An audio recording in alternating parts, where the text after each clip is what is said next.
स्वागत है आप सभी का इस दूसरी वीडियो में। पिछली वीडियो में मैंने आपको बताया था कि व्यंजकों को हम जोड़ते कैसे हैं, और इस वीडियो में मैं आपको बताने जा रहा हूं कि व्यंजकों को हम घटाते कैसे हैं। नियम वही लागू रहेगा कि यदि व्यंजक हमारे सजातीय हैं, केवल सजातीय होने की दशा में ही हम उनको जोड़ेंगे या घटाएंगे, और अगर वो विजातीय हैं तो ना उनको हम जोड़ सकते हैं और ना ही घटा सकते हैं। इससे आपसे कहा जाए कि 5x में से 6y को घटाइए।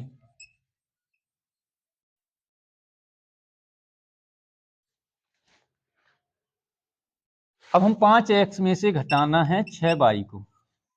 अब हम देखते हैं सजातीय है या विजातीय। तो सजातीय विजातीय कैसे देखते हैं कि आधार और घातांक कैसा होना चाहिए, समान।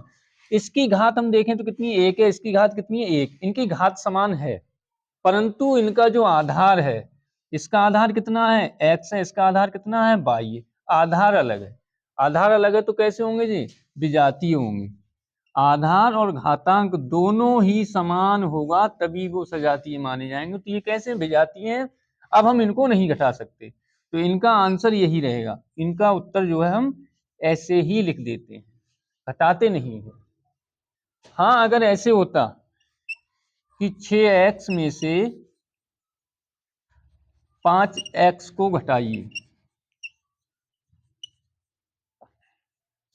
तो 6x में से घटाना है 5x को। तो यहाँ देखते हैं घात कितनी है, 1 है, यहाँ घात कितनी है, 1 है, तो घात समान है।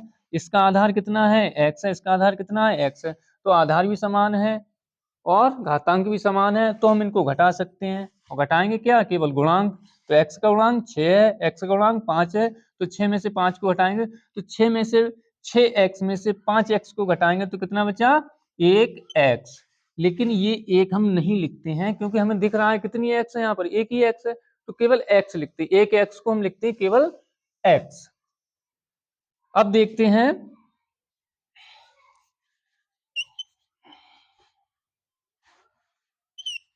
में से 2p² q² r को घटाओ। 5p² q² r में से 2p² q² r को घटाना है, तो लिख लो 5p² q² r में से घटाना है 2p² q² r को। तो पहले देखना है कि सजातीय है या नहीं है। तो p की घात 2, p की घात 2, q की घात 2, q की घात 2, r की घात 1, r की घात 1 कैसे हैं, सजातीय हैं। आराम से घटा देंगे। तो 5 में से 2 को घटाएंगे कितना बचेगा, 3p² q² r। ये हमारा उत्तर हो गया। कभी कभी होता है कि संख्या हमें ब्रैकेट के अंदर लिखी हुई दी जाती है, जैसे 5x/z। इस तरह से सवाल दिया गया है हमें, इस तरह से। तो जाहिर सी बात है माइनस का चिन्ह लगाए, अर्थात तो हमें घटाना है, क्योंकि बीच में जो चिन्ह होता है, जैसे 5 में और 5 और 2 के बीच में प्लस का चिन्ह है, इसका मतलब इन दोनों को जोड़ना है, और इनके बीच में अगर माइनस का चिन्ह लगा होगा तो इनको घटाना है। तो ऐसे ही इसके और इसके बीच में चिन्ह माइनस है, इसका मतलब इन्हें घटाना है, इसमें से इसको घटाना है। लेकिन जब माइनस का चिन्ह यहाँ लगा हो, ब्रैकेट से पहले अगर माइनस का चिन्ह लगा होता है, तो ब्रैकेट के अंदर जितनी भी संख्याएं होती हैं सबके चिन्ह बदल जाते हैं। अगर वो संख्या प्लस है तो माइनस हो जाएंगी, माइनस है तो प्लस। ऐसा क्यों होगा, ऐसा जब मैं आपको व्यंजकों की गुणा के ऊपर जब मैं वीडियो बनाऊंगा तब मैं आपको बताऊंगा। फिलहाल आप इतना समझ लीजिए अभी कि अगर किसी ब्रैकेट से पहले माइनस लगा है तो उस ब्रैकेट के अंदर जितनी भी संख्याएं हैं उन सभी के चिन्ह बदल जाते हैं। जैसे मान लीजिए माइनस, यहाँ लिखा है -2x + 3y -4z, इस तरह से है। अब अगर हम इसकी ब्रैकेट हटाएं, ब्रैकेट इसकी अलग करें, तो क्या होगा, ये जो माइनस है ये तो हो जाएगा प्लस, और ये जो प्लस है ये हो जाएगा माइनस, और ये जो माइनस है ये हो जाएगा प्लस। ब्रैकेट के अंदर जितनी भी संख्याएं होंगी उन सबके चिन्ह बदल जाएंगे। कब, जब ब्रैकेट से पहले माइनस लगा हो। क्या हो अगर ब्रैकेट से पहले प्लस का चिन्ह लगा हो, मान लीजिए इसी में यहाँ प्लस होता और -2x plus 3y minus 4z ऐसा होता, तब क्या करते हैं हम, तब कोई भी चिन्ह नहीं बदलता है, सारे चिन्ह ज्यों की त्यों रहते हैं।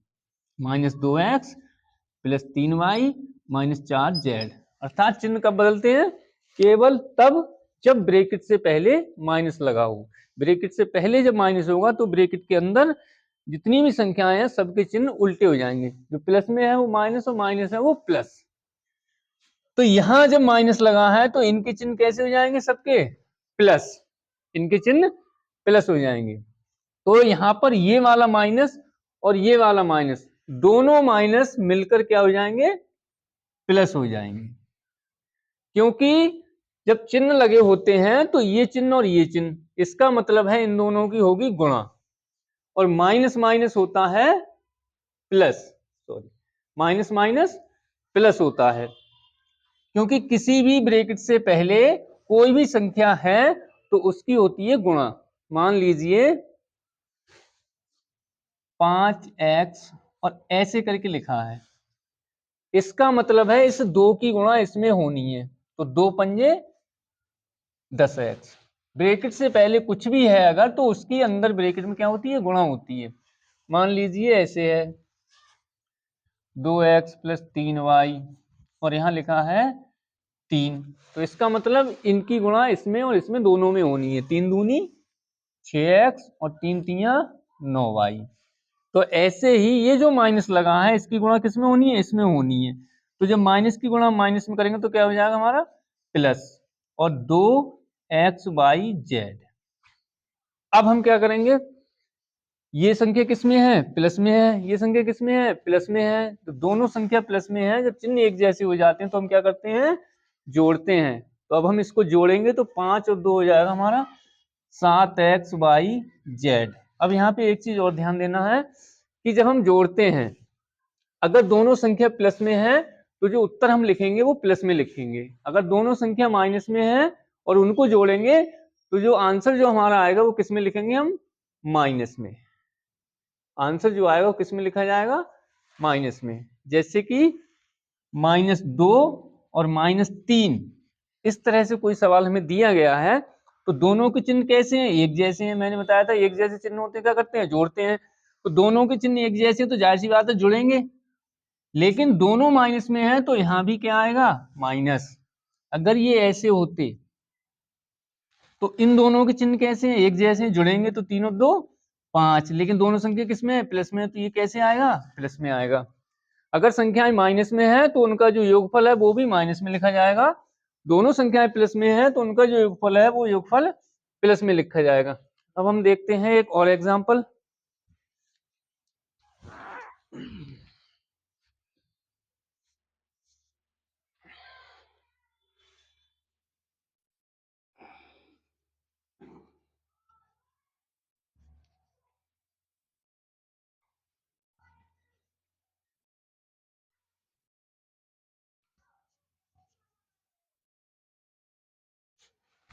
X square by square Z में से घटाना है 3x square by square Z को।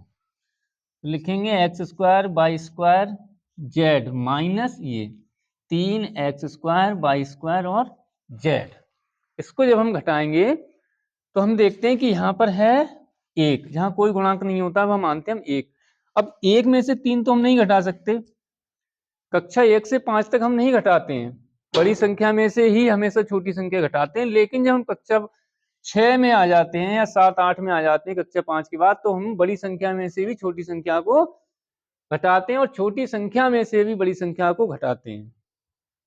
तो जब यहाँ 1 है, यहाँ 3 है, तो ये संख्या ज्यादा है और ये संख्या कम है, तो हम क्या काम करेंगे, इसमें से इसको घटा देंगे।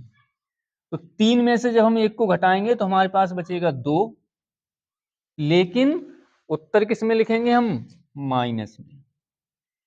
उत्तर किस में लिखेंगे, माइनस में। जब हम बड़ी छोटी संख्या में से बड़ी संख्या को घटाते हैं तो जो उत्तर आता है हमारा वो हमेशा माइनस में आता है। जैसे 1 में से अगर हम 4 को घटाएंगे तो 4 में से 1 जाएगा 3 और यहाँ आएगा माइनस। लेकिन जब 4 में से 1 को घटाएंगे तो आएगा 3, लेकिन वो आंसर किस में आएगा, प्लस में। बड़ी संख्या में से छोटी संख्या को घटाते हैं तो आंसर प्लस में, लेकिन छोटी संख्या में से जब बड़ी संख्या को घटाते हैं तो आंसर माइनस में।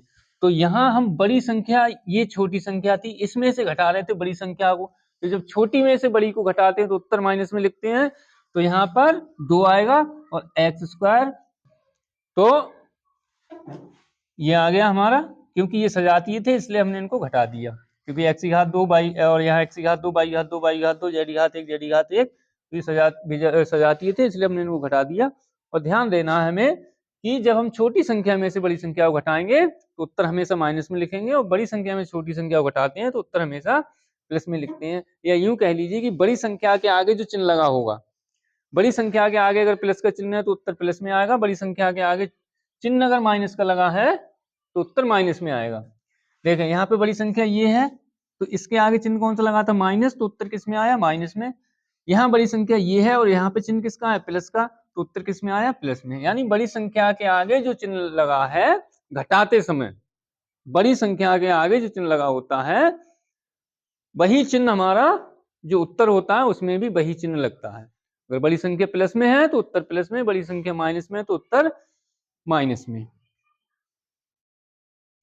प्रश्न नंबर 5 है 4 x cube by cube plus 3 x by cube plus 4 x cube, 4 x cube by cube plus 5 x by square, x by cube. ये 5 प्रश्न आपको मैंने दिए हैं गृह कार्य में।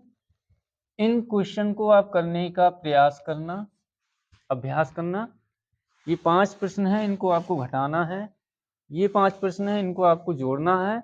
और कहीं पर भी यदि कोई समस्या आपको दिखती है इन प्रश्नों को हल करते हुए तो आप कमेंट में बताना कि सर ये सवाल मेरी समझ में नहीं आया है, तो मैं उस क्वेश्चन को आपको हल करके दिखाऊंगा।